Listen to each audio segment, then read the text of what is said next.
Hey everyone, welcome back to another video. Today I'm going to be playing Hakuoki Kyoto Wins. I think I started playing this when it was on the mobile version.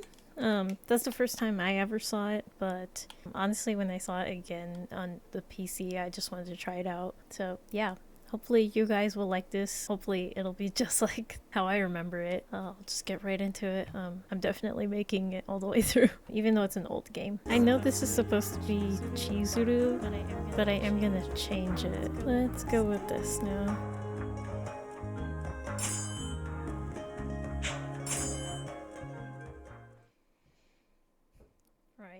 Right, yeah, it's a work of fiction. It's a work of fiction. Of course I gotta put that. Oh yeah.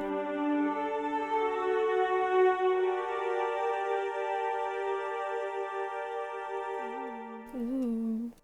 I'm excited. I love this game. So, this is Kyoto. It was okay, hold on. It was awfully impressive, no denying it. Even simple hellos between people passing in the street seemed warm and friendly. They nodded and smiled to one another, as if family and not strangers out on errands. Still, there was something else as well. Something making the city feel strangely cold. Almost as though there was a great invisible wall shutting out anyone wandering from the country. Okay. I mean, I know what it's supposed to be, but this just sounds like, yeah, I got my earpods in, don't talk to me. I don't know. I'm not sure if I belong here. No, that's all in my head. I walked quite some distance to reach Kyoto, and both my mind and body were exhausted. Even so, tiredness was no reason to meander and feel sorry for myself. I couldn't afford to. Excuse me. I hesitantly stopped a passerby. Oh no. I'm sorry, I seem to be a bit lost. Could you... Oh boy. What am I supposed to do now? I was lost again, but in a different sort of way. I sighed and looked up at a darkening sky. The sun was beginning to set. People I'd spoken to showed me no unkindness, and they'd given me directions I needed, but... it's not really the best time to leave the city? Learning the person I'd hoped to visit had left town caused hope to seep from my crumbling resolve. The only person besides father I could rely on in the city who could rely on. Huh? The only person besides father I could rely on in the city who I could rely on. Dr. Matsumoto. Honestly, that's a really weird way of saying that. Is it just me, or is it I could rely on in the city who I could rely on? That's the dad. A Dutch-educated doctor in service to the shogunate and the father of the protagonist. He has been missing since shortly after his arrival in Tokyo. Oh my god, bro. Oh, Tokyo. Dr. Matsumoto was a doctor serving the shogunate, a military government run by samurai. In this game, it refers to the Tokugawa shogunate. I had never met him myself, but my father put a great deal of trust in the man. He had told me that if I ran into any trouble in his absence, I was to contact Dr. Matsumoto. Unfortunately, Dr. Matsumoto was out on business and would not return for some time. Was I too hasty? Perhaps I should have waited. Yeah. It is indeed rude to visit without warning, which is why I had sent a letter prior to my arrival, but it seems he had left before reading my letter. Perhaps I thought I should have waited for a reply before traveling to an unfamiliar city, but I can no longer spend time waiting idly for news. Yeah, the main character of the story, she travels to Kyoto in search of her father, and she consequently finds herself involved with the Shinsengumi. Is something wrong, father? He paused for a moment and looked at me. 実はな、しばらくの間、京の都へ行くことになった。It seems I must depart for the city of Kyoto. Is it for business again? He'd left the house often during that period, sometimes for days at a time. How long will you be gone? それはわからん。一月になるか、二月になるか。I'm afraid I can't say. A month, perhaps. Maybe 2. Oh. Just... oh. Okay. There was no hiding my disappointment. Nonetheless, I wasn't a child anymore. I couldn't beg him not to go, or some other foolishness. Yes, I'd be lonely, but I was much more worried for him. Please, Father, be careful. Honestly, yeah. Imagine like setting out just like a drawn map and then just you're off. And that's your like whole trip. I guess you still do it if you go hiking or something, but you can still use a GPS. But you can't really do that here. Like imagine someone draws it wrong and you're like completely lost now because you have no other like way of mapping the place. They say that the city of Kyoto is dangerous. He only smiled and nodded. 安心しなさい。 You needn't fret. お前が心配しないように、今日にいる間はできる限り手紙を書くよ。I will be sure to send you letters often so that you will have no need to worry. Okay, you promise? Father kept his promise. A new letter arrived so often I scarcely had the time to respond before another would arrive. He told me that he worried about me being home all by myself. Then the letters stopped. A whole month passed with no word. Father. They say Kyoto is full of ronin. Samurai who have left their master or who have been stripped of their privileges. It can also refer to a samurai who does not have a master to serve. It is not a safe place. Usually a samurai is paid by their house, but house refers to the domain or clan that a samurai serves. It can also be used after a fashion to refer to the specific person a samurai serves. Ronin who report to no house often rob people in order to make ends meet. They're nothing more than violent criminals who hide behind the image of the samurai. Such is the state of the city of Kyoto, the city of Ronin. Small wonder, then, I worried for my father. My mind would concord horrible possibilities, and I often found myself depressed and tense. First, I suppose I need to find a place to stay. Lost in thought, I didn't notice nightfall descend. Really? Okay. If I was honest with myself, I hadn't the faintest idea of how long searching for him would take. I had brought a negligible sum of money with me, enough to last me a month if used wisely. Finding father in this window of time was a must. Otherwise, I would have to depend on Dr. Matsumoto returning in this time, or else I'd be forced to return home without a word. Well, at any rate, I should try and be as frugal as possible. I lengthened my stride and set off on my path. Fortunately for me, men's clothing assisted with keeping a quicker pace than women's. Kyoto presented many dangers to a young girl hoping to explore the city without direction. My disguise, such as it was, proved successful, and I safely made it all the way to Kyoto. Such success went to my head and led me to believe I could explore Kyoto as I pleased. Yeah. But Kyoto is not a safe place. I should have remembered that. Instead, I had somehow convinced myself that the city's hidden dangers didn't apply to me. Hey, kid. I was about to discover otherwise. Yikes. I spun around. In the street in front of me were 3 ronin. Can I help you? Oh, I didn't mean to do that. I didn't know I could do that. Okay. I did my best to keep my voice calm, reaching nonchalantly for my kodachi. Originally a short katana, by the end of the Edo period it referred to a large wakizashi. It was usually worn as half of a pair with a larger sword, such as a katana. My father encouraged me to take sword lessons. I had kept with them, and I did rather well. I was confident enough in defending myself. However, perhaps my overconfidence in myself is what served the situation at hand to me. I'd messed up and let my guard down. My fault. There was a chance I could take them on, but there were 3 of them, and 1 of me. Pretty nice blade you got there, kid. I know you didn't speak like that, but I don't know. Only then did I realize they were far more interested in my sword than they were in me. Looks like a bit much for a pup like this, right? Give it here, okay?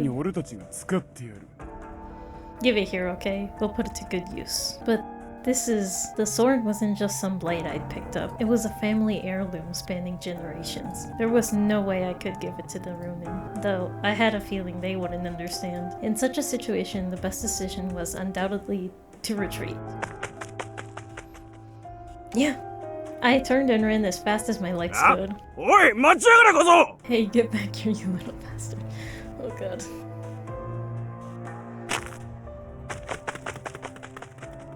Gosh, they sure don't give up easily, do they? I felt like I'd been running for quite a while, but I could still hear the Ronin cursing loudly. I ducked into an alley flattening against the wall. After deciding they weren't too close, I crept farther into the alley. Someone left a couple sheets of wood leaning against one of the houses. A perfect hiding spot. What luck, I thought, kneeling down under them. This is my way to escape this mess. Huh? Oh boy. I was listening for sounds intently. A suspicious calm entered my mind. I'd expected to hear the Ronin yelling to each other, looking for me, but seconds turned into minutes. I heard nothing. I was about to sneak out and have a look when... Oh my god. I do like that they did put the sound that he made. What? My plan to investigate was immediately halted. Remaining silent and hidden was more important. Still. やりやがったなくそなんで死なねえんだよダメだこいつら刀が効かねえ What is this? Why won't you die? We gotta get out of here. It was then that true fear began to set in. There was something dangerous out there, something quite possibly lethal. My imagination conjured up no shortage of gruesome theories. Even so, I could feel an itch of curiosity. I wanted to know what was out there. Carefully, I peeked around the corner's edge. Big mistake. The cold reflection of moonlight upon the blade glared at me, and my eyes followed it to the arm that held it, clad in coat of light blue. Had this person saved me? But no slower that it appeared, my hope vanished. Very good sign. Very good sign. Help! I heard the Ronin stumbling to beg for his life. The person in the blue coat said nothing, just stepped forward, his sword raised.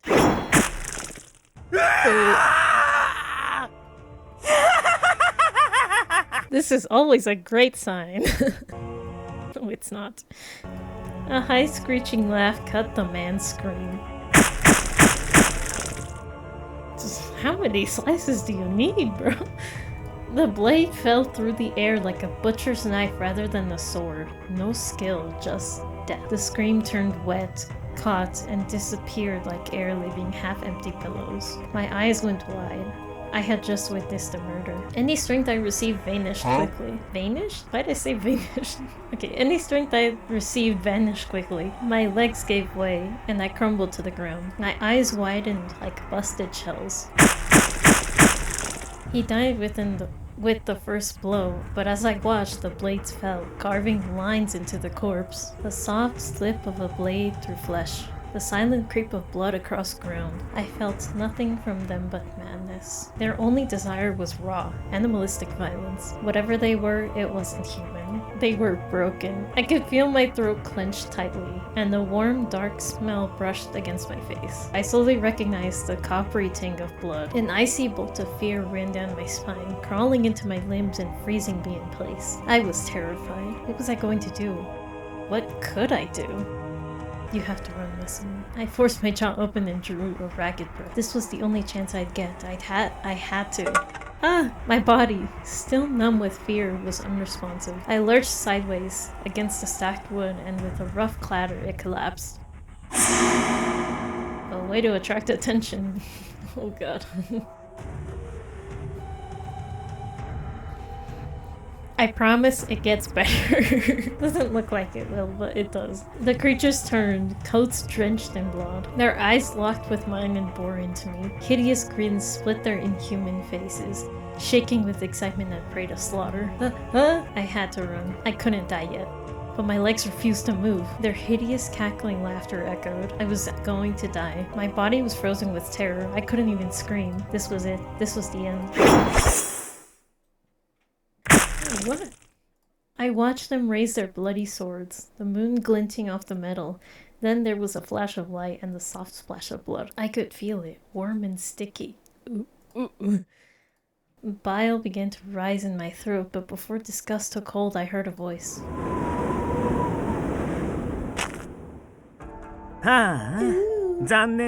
Really, the words suggested disappointment, but the voice sounded happy. 僕一人で始末しちゃうつもりだったのに、はじめくん、こんな時に限って仕事が早いよね。 And here I was, planning to take care of them all. Can't you have picked another day to work fast, Saito? As he spoke, the strange man smiled, almost as if he were enjoying himself. 俺は務めを果たすべく動いたまでだ。あんたと違って俺に戦闘狂の気はない。I only did my job. Unlike you, I take no pleasure in battle. うわ、ひどい言い草だな。まるで僕が戦闘狂みたいだ。He wasn't done yet, sorry. Well, that's not a very nice thing to say. He laughed. 否定はしないのか。You don't even bother to deny it. The man called Saito sighed with the air of a long-suffering companion and looked at me. でもさ、あいつらがこの子を殺しちゃうまで黙って見てれば、僕たちの手間も省けたんじゃないかな。Maybe, but if you just sat back and let them kill the kid, you could have saved us some trouble. Wow. First interaction and bro wanted me dead. His tone was light, but it confirmed my fears. I may have escaped the schemes of the Ronin, but I was ensnared by something much darker. さあな。少なくともその判断は俺たちが下すべきものではない。Perhaps. That decision is not ours to make. Huh? Then who was in charge of these two? Their conversation led me to believe they were part of an organization. As I thought about it, I recalled hearing about men with blue coats. Ah! My thoughts were interrupted by a dark shape sliding into view. Oh my god!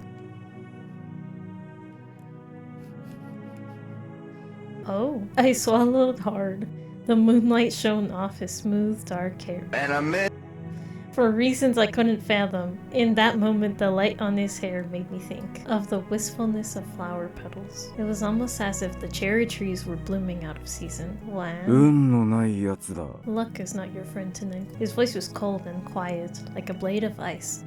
Blue-white moonlight lit his slender face and shone from the blade pointed at my chest, but it wasn't the sword making my breath catch. In the summer. It was his eyes. They were fierce and hard, but somewhere behind them, I could catch a glimpse of something else. There could be no doubt that he was prepared to kill me, and yet he looked troubled. Not kindness, but perhaps mercy? いいか、逃げるなよ。背を向ければ切る。 Run, and I will kill you. Do you understand? I nodded. There was no doubt he meant every word he said. He stared at me for a moment, then grimaced and put his sword away, sighing. No, what? I was too surprised to stop myself from speaking, and it quickly became apparent that I wasn't the only one. あれ、いいんですか、土方さん。この子、さっきの見ちゃったんですよ。 What? Wait, Hijikata, are you sure about this? This kid saw everything. That can't be good. As he spoke to the man he called Hijikata, his eyes narrowed. The man called Hijikata frowned back at him. いちいち余計なことを喋るんじゃねえよ。Shut up. 下手な話を聞かせちまうと、始末せざるを得なくなるだろうが。 If you keep that up, you know what we're going to have to do. It was clear enough that what I'd seen was something they wanted to keep hidden. The more they said, the more I got it, and it was clear none of us wanted such a thing. この子を生かしておいても、厄介なことにしかならないと思いますけど。I really think it's gonna come back to bite us in the ass if we let this kid go. The way he looked at me made me feel as if he'd read my mind. とにかく殺せばいいってもんじゃねえだろう。こいつの処分は帰ってから決める。 So we should just kill people now? No. I'll see what we do with this kid when we get back. 俺は副長の判断に賛成です。ここに長くとどまれば、他の者に見つかるかもしれない。I agree with the commander. If we remain here, we are likely to be seen. Again. Then he looked down at the creature he'd killed, as though he'd forgotten the whole ordeal. こうも血に狂うとは、やはり実務に使える代物ではないようです。If they have this sort of reaction to blood, then they don't seem like they'll be very practical. 頭の痛え話だ。 Damn, I think he said more than that. He peered down at the corpse, his face an emotionless mask. When he looked back up at his companions, however, his eyes narrowed. つうかお前ら、土方とか副長とか呼んでんじゃねえよ。伏せろ。As for you two, drop the Hijikata and Commander act. Keep a low profile. へえ、伏せるも何も、この大服を着てる時点で、バレバレだと思いますけど。 What? Come on, you can't be serious. Aren't our blues a bit of a giveaway? He was right. Even I had heard stories about the gang of about a gang of cruel men in blue coats who cut people down in the streets, but I didn't know how to confront the dilemma of pretending I didn't see any of these horrors. My mind swirled through a pool of worries and thoughts, almost as if I was being drawn into their world. Oh my god, I wonder why. A world where there is nothing strange in carrying on a normal conversation in the dead of night with corpses for company. 死体の処理はいかように。肉体的な異常は特に現れていないようですが。What shall we do with the bodies then? There doesn't seem to be any physical signs. Hijikata thought for a moment before he spoke. 羽織だけ脱がせとけ。あとは観察の方で何とかする。Just take their blues. Yamazaki can deal with the rest. 承知しました。As you wish. 新選組の大使が切り殺されてるなんて、僕たちにとっても一大事ですしね。Another man cut down the street, huh? Doing a great job, aren't we? He gave a derisive bark of laughter. ま、あとはここにいたやつが黙ってりゃ、世間も勝手に納得してくれるだろうよ。So long as we keep our mouths shut, I don't think anyone will know we were here. He looked directly at me, and I got the distinct feeling his words weren't for his companions. It was common for people to be murdered in Kyoto. It was a dangerous city after all. I knew that, of course. But to see it happen, that was something else entirely. If death was such an easy thing in Kyoto, I thought, then the city itself must surely be mad. ねえ、ところでさ、助けてあげたのに、お礼の一つもないの？ Yes. We did save you, didn't we? Huh? I didn't realize right away he was speaking to me. When I did, my eyes went wide. What do you mean you saved me? Well, he did have a point. Despite their threats, they saved my life. I stood up as steadily as I could manage, brushed some dirt off my clothes and bowed. Thank you very much. I apologize for not thanking you earlier. There was so much going on. I was a little confused. I glanced up at them tentatively. The man called Hajime also looked confused. His eyes were wide and he had an expression I couldn't place. Hijikata looked as though he'd taken a bite out of something sour. I sighed deeply before continuing. I know it seems weird to say that, but he told me I should just say thanks, so I looked up. Saito and Hijikata both stared pointedly at anything but me, and the third man was shaking with laughter. あ、ごめん。そうだよね。僕が言ったんだもんね。Oh man. Well, my apologies. I certainly did tell you to, didn't I? He broke out in laughter again, so much so that he was forced to wipe a few tears from his eyes as he straightened up. どういたしまして。僕は沖田総司と言います。礼儀正しい子は嫌いじゃないよ。Well, you're welcome. I'm Soji Okita. Nice to see a kid who knows how to be polite. Thank you for helping me. Not quite sure what else to do. I bowed again. 君を助けてくれたのが斉藤はじめくん。それでこっちの偉そうなのが The one you should be thanking for saving you is Hajime Saito over here. And this bossy guy here is... わざわざ紹介してんじゃねえよ。What the hell do you think you're doing, Okita? 副長、お気持ちはわかりますが、まず移動を。Sir, I read your concerns, but we must move on. Whatever mirth was inspired was gone. The man called Saito now spoke with quiet urgency. The man named Okita grabbed hold of my wrist, smiled, and led us down the street. His grip was a touch too tight to be friendly, his fingers like iron cables around my arm. There was no question about my situation. I quickly picked up on the notion that if I were to run, I would be killed instantly. He did say that. He explicitly said, "Run and I will kill you." いいか、逃げるなよ。背を向ければ切る。My life was in the hands of these strange men. I set my jaw and stood up as straight as I could. My eyes crept up from the blood-stained coat and met Saito's gaze. 己のために最悪を想定しておけ。さしていいようには転ばない。It would be best if you prepared for the worst. I doubt this will end well for you. His words were like a dagger in my stomach. What was going to happen to me? Was I going to die? As we walked through the bleak Kyoto night, I felt horror crawl its way up my spine once again. The cause of my horror wasn't the gruesome end that awaited me, but something else entirely. I spoke with these men and watched them speak. Standing next to a warm corpse soaked in blood, that I had done such a thing terrified me in an altogether different way. Perhaps this is what it was like to go mad. Hey everyone, thank you so much for watching this video. This video was kind of long, so I'm separating it into two parts, but hopefully you guys will be excited to watch the second half of this. It's very interesting, and so far, since I'm not getting any money from these videos, I'm just going to leave the song on. Hopefully it doesn't get copyrighted, and if it does, I'll change the music. So yeah, thank you guys so much for watching. Like, subscribe, don't forget to hit the notification bell for the next part on this video and upcoming videos that I have. Alright, bye!